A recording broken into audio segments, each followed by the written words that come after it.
हजूर गौस पाक रदी अल्लाह तआला अन्हु ने मेरे शहनशाह बगदाद ने 12 साल बाद अली बिन हैतू पूछा कौन है। 12 साल गुजर के जुतियां सीधियां कर कर करके जो मस्जिद चो अंदर निकलन गौस पाक जुतियां सीधियां। 12 साल तक नहीं पूछा कौन है। 12 साल जो गुजरे ने तो अली बिन हैती को कौन है। उसने कहा अली बिन हैती। कितना अरसा हो गया? अगर 12 साल। अगर दिल में ख्याल नहीं आया मैं तेरे को पूछा नहीं मैंने। उन्हें आख्या जी मैनू के गर्ज है पुछो ना पुछो मेरा काम जुतियां नाले करदा जाना सीधियां। बस वो पहला ही दिन था जब हजरत ने सुना ना होए होए होए होए सुनिया फिर अगू गल सुने वो तेरे हैं तो हम उनके हैं।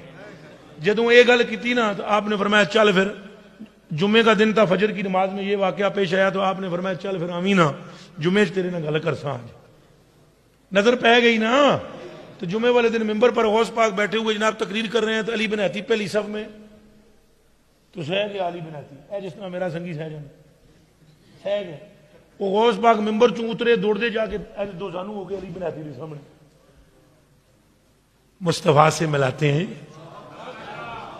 हाथ बांधे हुए। लोग सारे परेशान भाई अली बिन हैती के सामने ये तो जूतियां सीधी करता है इनकी। आज इनको क्या हो गया? गौस पाक को हाथ बांधे बैठे हुए तो लोगों ने पूछा जब आंख खोली उन्होंने आपने फरमाया इसका जवाब मैं नहीं दूंगा इससे पूछो। इन्होंने बंदियां नूं दस तू के पे तकदा। उन्हें कहा मेरी अख लग गई तो लग ही गई। अख मेरी लगी थे लग ही गई। तो मदीने वाले लजपाल का दीदार हो रहा था तो मैं हजूर से बात कर रहा था। हजूर मुझे फरमा रहे थे पुत्र ही मेरा अब्दुल कादर जे चाहता है ना भाई मैनू पावे तो अब्दुल कादर दियां जुतियां नूं ना छोड़ी।